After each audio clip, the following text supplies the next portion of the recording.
Congress MLA Vivek వెంకటస్వామిపై Mancherial జిల్లా మందమరికి చెందిన BSP నేత దాస్ నాయక్ చేసిన అనుచిత వ్యాఖ్యలను చెన్నూరు కాంగ్రెస్ పార్టీ శ్రేణులు ఖండించారు. ఎమ్మెల్యేపై మరోసారి అనుచిత వ్యాఖ్యలు చేస్తే చూస్తూ ఊరుకోమని హెచ్చరించారు. అనంతరం చెన్నూరు పోలీస్ స్టేషన్కు వెళ్లిన కాంగ్రెస్ శ్రేణులు రామ్దాస్ నాయక్పై ఫిర్యాదు చేశారు.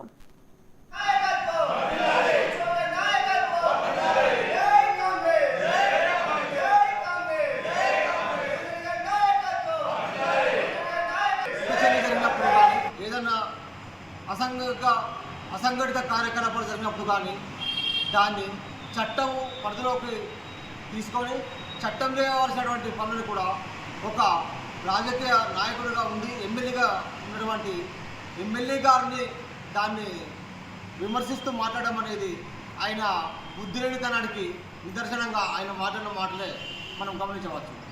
కాకపోతే ఈ సందర్భంలో ఇప్పటి అస్తిత్వ రాజకీయాలలో ఇప్పుడు మనం కనుక చూసుకుంటే ఈ 70 సంవత్సరాల చరిత్రలో యావత్ తెలంగాణ ఉమ్మడి ఆంధ్రప్రదేశ్ కనుక మనలో చూసుకుంటే మచ్చలేని నాయకుడు మకుటం లేని మహారాజు లాంటి మన ఎమ్మెల్యే వివేక్ వెంకటస్వామి గారి మీద ఇంతవరకు రాష్ట్రంలో ఎన్నో దాడులు లేదా అవినీతి ఆరోపణలు ఎదుర్కొన్నటువంటి సందర్భం ప్రతి నాయకుని యొక్క చరిత్రను కనుక మనం చూస్తే ఏదో ఒక మూల ఎక్కడో ఒక చోట వాళ్ళు విమర్శలు ఎదుర్కొన్నటువంటి సందర్భం మనం ఇలా మనం పేపర్లో మీడియాల్లో చిత్రమైన గమనించాలి. కానీ ఇప్పటి వరకు తన తండ్రి నుంచి తన తల్లి వరకు కూడా ఎక్కడ ఎలాంటి ఆరోపణలకు అవినీతికి తావు లేకుండా ఒక ఆణిముత్యం లాంటి మా వివేక్ వెంకటస్వామి గారిని ఏం పీకుతున్నాడు అని మాట్లాడడం ఇది మరి మాట్లాడారు. కాబట్టి ఈ సందర్భంగా మరి నువ్వేం పీకుతున్నావు? నువ్వు ఒక పార్టీని పెట్టి నేను జాతిని ఉద్ధరిస్తానని నువ్వు ఇలా ముందుకు వచ్చినావు కదా, మరి మా వివేక్ వెంకటస్వామి గారు ఎందుకు మరి ఒక పౌరునిగా ఒక బాధ్యత వ్యక్తిగా ఒక పార్టీ నడిపే వ్యక్తిగా నువ్వేం పీకుతున్నావని మేము ఈ సందర్భంగా మేము అడుగుతున్నాము. నీకు గుంటే దమ్ముంటే నీకు చేతనైతే నువ్వు ఒక ప్రజాస్వామ్యంలో ప్రజాసేవకుడుగా నువ్వు ముందుకు రావాలనుకుంటే నీకు ఒక పౌరుడిగా నీకు బాధ్యత ఉంటే ఒక ఎమ్మెల్యేగానే కాదు, ఒక ఎంపీగానే కాదు, లేదా ఒక ఉద్యోగం ఉన్నటువంటి ఒక ప్రొఫెషన్ ఉన్నటువంటి ఉండడం అనేది అవసరం లేదు. ఒక పౌరుడిగా ఎవరైనా కూడా ఒక తప్పుని ఖండించేటువంటి అధికారము ఆ రైటు నీ బాగుపడే స్వేచ్ఛ ఈ రాజ్యాంగంలో కల్పించబడింది. కాబట్టి నీకు దమ్ముంటే నీకు చేత అయితే నువ్వు అసలైన మగవాడైతే నువ్వు మొగవాడిగా అయితే నువ్వు చేసి చూపెట్టు. ఆ వెనుక నిమిషంలో నీ వంతుగా నీ చేతనంత వరకు నువ్వు చేసి చూపెట్టమని ఈ సందర్భంగా మీకు హెచ్చరిస్తున్నాం. ఇంకోసారి కనుక ఇలాంటి అనుచితమైనటువంటి వాక్యాలు ఇలాంటి వల్గర్ లాంగ్వేజ్లో అన్నం తిన్నట్టుగా ఉంటాం అన్నం తినే విధంగా నువ్వు మాట్లాడట్లేదు.